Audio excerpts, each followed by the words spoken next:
Okay, so today we're doing parametric equations. This is going to be a simple question about it.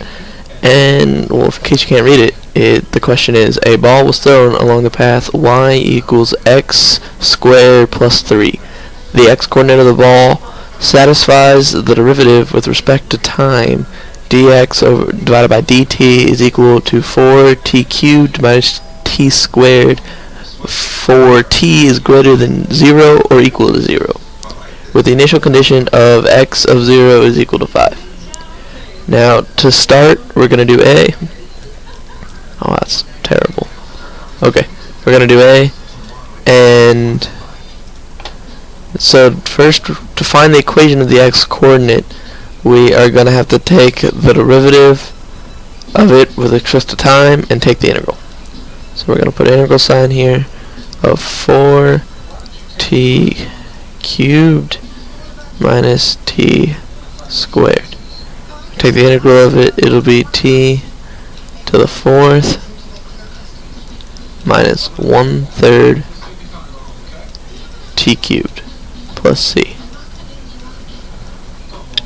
Now we plug in for x of 0 is equal to 5, so it would be 0 minus 0 plus c is equal to 5. It's pretty simple, so c is 5. Now to find it, since we found the constant of it, we can just say x of t is equal to the answer to the integral right here, and say that's equal to t to the 4th minus 1/3 t cubed plus 5. And that is our answer for part A. Pretty simple, just the basics of parametrics. So part B, we're going to find the velocity of the y-coordinate of the ball in terms of t. So we know that dy dt is equal to dy, it's not d, dy dx times dx dt. And since we know that, we can just start plugging in because we know both of these things. So dy dt is equal to, and we just take the derivative of the original equation, which would be 2x, times dx dt, which we just found over here. Well, we didn't find it, we had it right here. Is just 4t cubed minus t squared. And we gotta plug in for x, and we're gonna plug this in for x over here. So we know dy dt is equal to 2t to the 4th minus 1/3 t cubed plus 5 times 4 t cubed minus t squared. And that's our answer for part B. Now C is actually really easy, because all we have to do is plug in.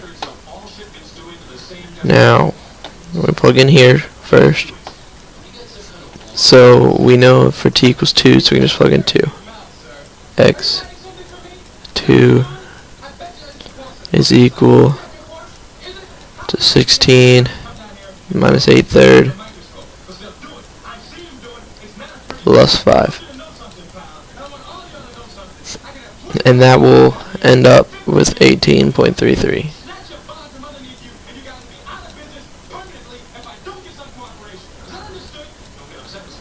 Now, to get the y, you can do two things. You can plug it into this, which I think is a little unnecessary, or just put it back into the original equation. I would just plug it back into the original equation, because if you use this, you'd have to take the integral of it, just a lot of work. So y equals x squared, which you know is 18.33 squared plus 3.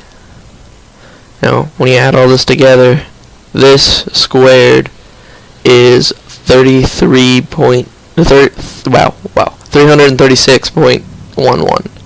So, and when you add 3, it's 339.11.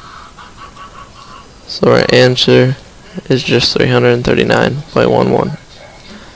And that's parametric equations for you. Okay.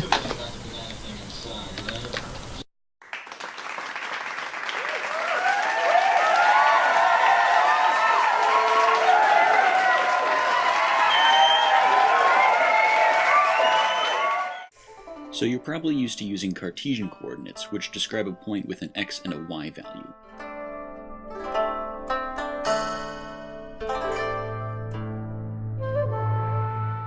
We can indicate this point with an ordered pair x, y. Usually we work with functions of y in terms of x, which we notate as f of x. The polar coordinate system, however, describes a point by an angle from the positive x-axis and a radius.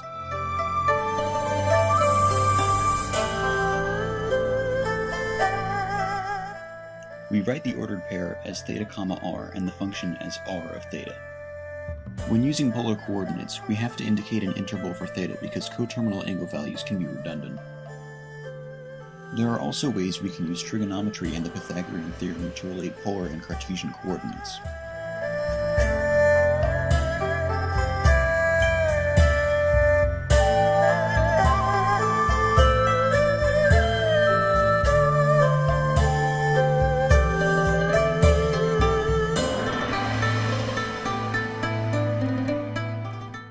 Let's take the function r of theta equals 3.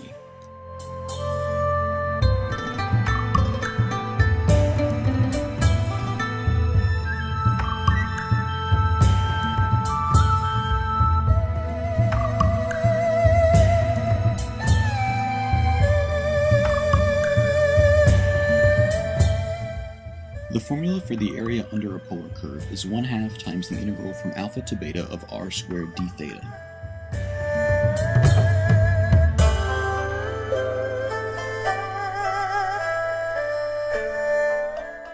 Now we'll find the area of this shaded region.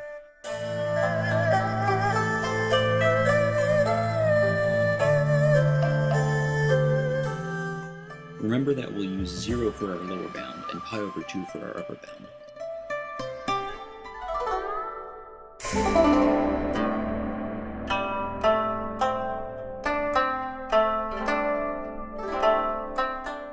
Now what if I asked you to find dx d theta at theta equals pi over 4? We can do this by writing x in terms of theta and then taking the derivative.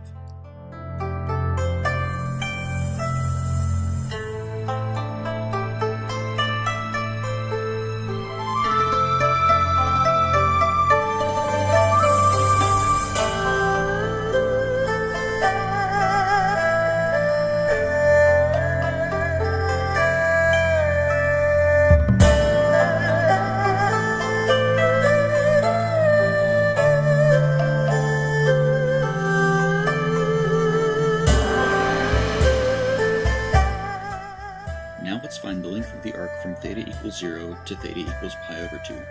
We can do this by taking the integral from alpha to beta of the square root of r of theta squared plus r prime of theta squared.